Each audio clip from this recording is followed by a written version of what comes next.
Hi అండి, అందరికీ నమస్కారం. త్వరలో విద్యుత్ ఛార్జీల పెంపు గెజిట్ విడుదల చేసిన ప్రభుత్వం అనే లేటెస్ట్ అప్డేట్ అయితే రావడం జరిగిందండి.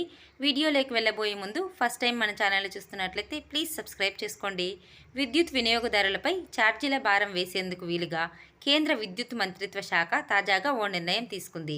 ఇందుకు అనుగుణంగా విద్యుత్ సవరణ నిబంధనలు 2024 పేరుతో గెజిట్ ప్రచురించింది. దాని ప్రకారం ఇకపై డిస్కంలు విద్యుత్ పంపిణీ చేసేందుకు ఎంత వ్యయం అవుతుందో ఆ మొత్తాన్ని వినియోగదారుల నుంచి ఛార్జీల రూపంలో రాబట్టుకోవాలని స్పష్టం చేసింది. ఇందుకు గాను విద్యుత్ ఛార్జీలను ఎప్పటికప్పుడు పెంచుకునేందుకు ఈ తాజా నిర్ణయం వెసులుబాటు కల్పించనున్నది.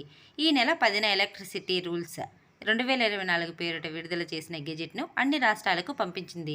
ప్రతి ఏటా నవంబర్లోగా వచ్చే ఆర్థిక సంవత్సరపు ఆదాయానికి సంబంధించిన అంచనాలను డిస్కంలు విద్యుత్ నియంత్రణ మండలికి అందజేయాలి. వాటి ఆధారంగా ఈఆర్సీ డిస్కంల ఆదాయ అవసరాలను పరిశీలిస్తుంది. సదరు ఆదాయ అంచనాలను చేరుకునేందుకు రాబట్టుకోవాల్సిన విద్యుత్ ఛార్జీలను కూడా ఈఆర్సీ ప్రకటిస్తుంది.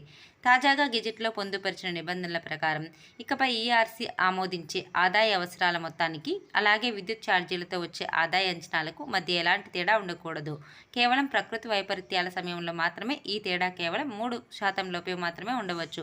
ఒక్క మాటలో చెప్పాలంటే డిస్కంల వ్యయానికి వచ్చే ఆదాయానికి మధ్య ఎలాంటి తేడా ఉండకూడదన్నమాట.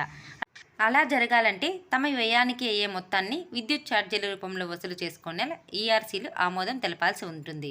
ఒకవేళ విద్యుత్ ఉత్పత్తి కంపెనీలకు చెల్లించాల్సిన సొమ్మును గడువులోగా డిస్కంలు చెల్లించకపోతే అవి విధించే లేట్ పేమెంట్ సర్ఛార్జీతో పాటు ఆదాయ వ్యత్యాసాన్ని కూడా కలిపి వచ్చే 3 ఏళ్లలో 3 సమవాయిదాల్లో వసూలు చేసుకోవచ్చని తాజా నిబంధనలు స్పష్టం చేశారు. ఈ గెజిట్ అమల్లోకి రాకముందు ఉన్న ఆదాయ వ్యత్యాసాలు, లేట్ పేమెంట్ సర్ఛార్జీలను వచ్చే 7 ఏళ్లలో 7 సమవాయిదాల్లో వినియోగదారుల నుంచి వసూలు చేసుకోవాలని అందులో స్పష్టం చేశారు. ఇలాంటి మరిన్ని లేటెస్ట్ అప్డేట్స్ కోసం వీడియోని లైక్ చేసి షేర్ చేయండి. అలాగే ఛానల్ని సబ్స్క్రైబ్ చేయండి. Thanks for watching friends.